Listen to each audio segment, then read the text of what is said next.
Senator from New York. I ask to address the Senate for 5 minutes. Without objection. Thank you, Mr. President. And first, I want to thank my colleague from Texas for his courtesy. I would like to address two issues here. First, the bill that my good friend from West Virginia, my friend from Pennsylvania, has worked on long and hard, that Senators Kirk and I are sponsors of as well. And second, concealed carry. I've always said that universal background checks or background checks are the sweet spot of this debate. Sweet spot because it'll do the most good and has the best chance of passing. If this is the sweet spot, we should take advantage of it. Let us not step, if this is the sweet spot, let us step up to the plate and not make this a sour day for those in Newtown, for those whose families have been victims of gun violence, and for all Americans. The bottom line is simple. The Brady Law was passed in 1994. The NICS system came into effect in 1999. And the very system of background checks that we are proposing has stopped 1.7 million transactions of guns being sold to felons. It is certain that tens of thousands of people are walking God's green earth because of the background checks required in the Brady Law. But those who have criminal intent and wish to get guns, even though they would not be allowed to under Brady, find ways around it, and they have. And the two leading ways around it are the gun shows and sales on the internet. And this amendment is very simple. All it does is take the same method of background checks and the same method of recording those checks that we use now when you walk into a gun shop and apply it to gun shows and to sales on the internet. No more, no less. I have not seen any cry from the other side of the aisle to repeal the background checks mandated under the Brady Law. I have not seen any cry saying they don't work. We have simply seen that they don't cover 40% approximately of gun sales.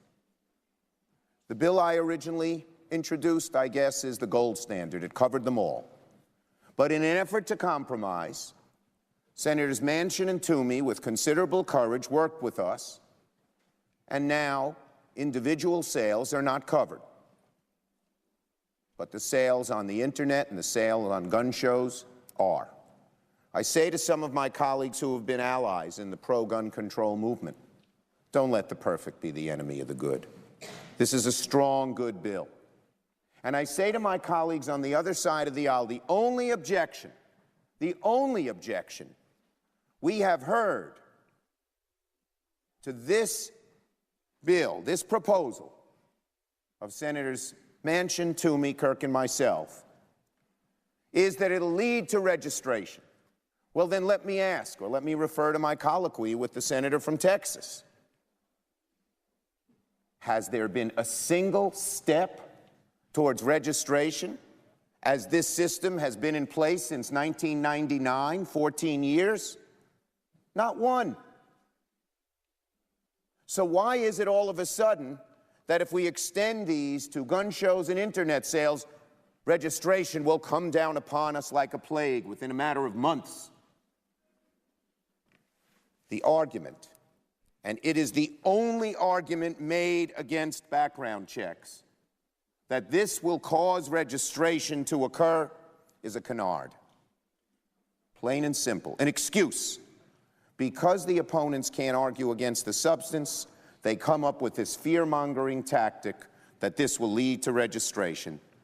And there is not one jot of evidence that the existing law, same as the new law we're proposing, has led to that. So I would urge my colleagues to step up to the plate. Pass this amendment.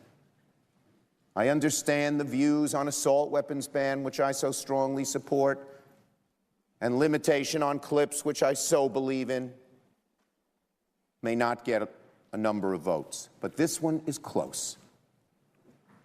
This one is close, and in my judgment, this one will save more lives than any other. Let us show the courage. Let us show the wisdom. Let us show the conviction that doing the right thing is the right political thing, and move it. And one more point, Mr. President. The argument of concealed carry, of reciprocal concealed carry, would do devastation to the urban areas of New York. To treat the forests of Wyoming like Times Square or Yankee Stadium would be wrong, and I would urge we reject that as well. Mr. President, I yield the floor.